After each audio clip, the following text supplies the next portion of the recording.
15-year-old Linux vulnerabilities raise their ugly heads.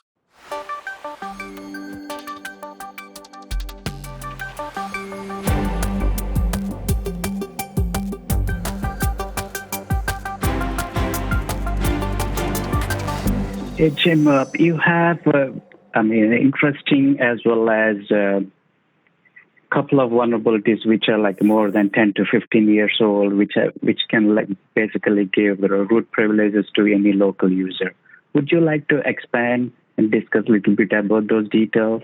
It's a vulnerability. Well, it's a couple of vulnerabilities. 3 of them that were reported by Grim. I don't even remember exactly who these guys are. Some security researchers, though, published a blog post. What they discovered is there are some vulnerabilities in some 15-year-old code in the Linux kernel, more specifically in a module that can be loaded into the Linux kernel. So it's not in the base kernel code itself. It's in the RDMA module, though. It's remote direct memory access.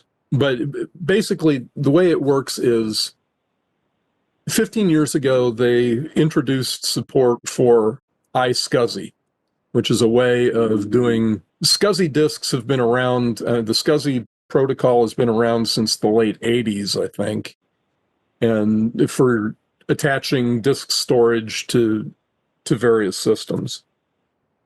And about 15 years ago, they added to the Linux kernel these modules that would allow for iSCSI, basically SCSI over TCP. So you could, over your existing Ethernet networks, you could attach network attached storage and efficiently use that as if it were a disk directly attached to your Linux or Unix system.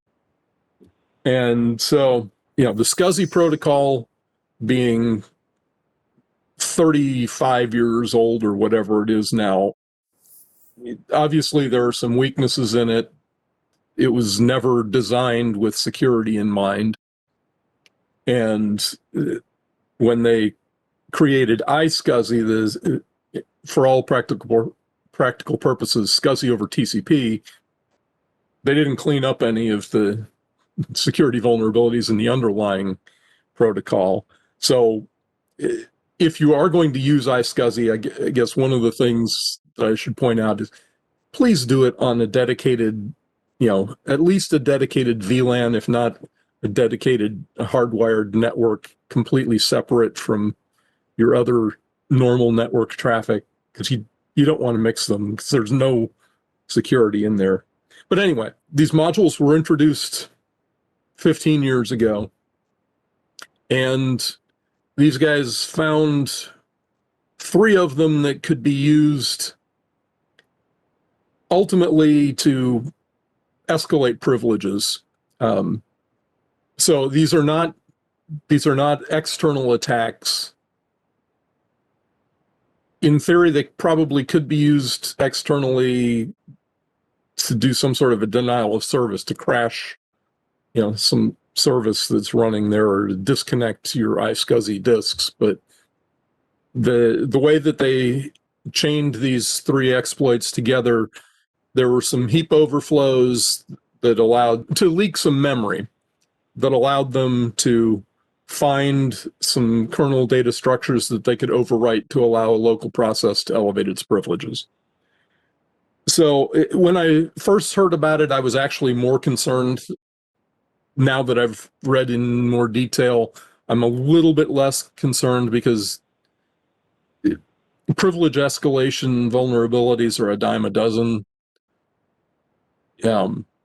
Pretty much every operating system has them, and as soon as they're found, they get patched. So if you're applying patches in a timely fashion, which all system administrators should be doing, the privilege escalation exploits have a relatively short lifetime to them. And that's what this one ends up being. The Grim folks alerted the Linux kernel maintainers, I think it was the beginning of February, and by the beginning of March, they had rolled out the kernel updates. So I manage a bunch of Ubuntu machines, personally and for other organizations that I volunteer with. And we saw those kernel patches roll out. We applied them that night. The system rebooted overnight. And, so by the next day, they were no longer vulnerable. So I wanted to show you this diagram briefly, just to show you that there are cases where, you weren't necessarily vulnerable, even if you had a Fedora or a Red Hat or a Ubuntu install, unless you specifically installed in the Fedora, Red Hat, CentOS cases, the RDMA core package, or in the Ubuntu case, if you actually set up iSCSI devices, then you might still be vulnerable. If you didn't install those packages or didn't set up an iSCSI device, you weren't even vulnerable even before the patches came out.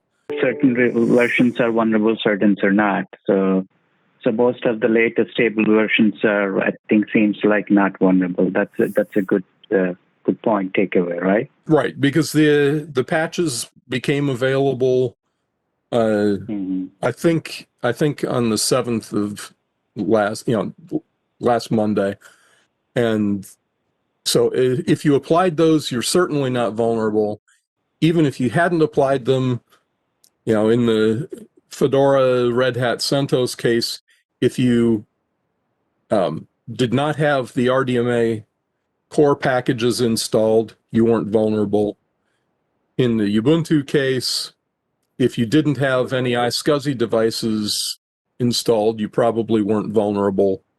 It's one of those cases where we're always seeing this old code that has had vulnerabilities for years that nobody ever noticed. Nobody was exploiting them. Modern OSs are complicated pieces of software, and complicated software is going to have bugs. And so this is another case of that. It's an interesting one in that, it's old. It's been in the kernel for a long time. But as I said, it's not panic, big red flashing lights or anything. Make all your sysadmins come and work all night for 3 nights in a row to do the patching. No, this one isn't that significant. The patches are available. Hopefully you're applying them in relatively short order. If you only patch, quarterly or semi-annually, maybe you ought to push these to the top of the list, but it's a local privilege escalation too, and that's the other reason why, while those are not good, if the attackers can get into the systems, then they can elevate their privileges. But as I said, local privilege escalations are a dime a dozen. There's a new one coming out all the time. So, ideally you keep the bad guys off your system in the first place, then they can't elevate the privileges anyway. But yeah. Thanks for the story, Jim. I mean, even though it's not that critical, but it needs to be patched, like you said. And the decision tree showed that's actually makes decision quickly, easily. I did not see that actually. While you're explaining, I can see how to make a decision based on where basically the specific version of the specific OS falls into it. That makes much easier for the sysadmins, I believe, instead of trying to guesstimate to whether I should do it or not. And there's one positive. At least they moved, even though it's a 15-year-old bug. At least they moved fairly quickly.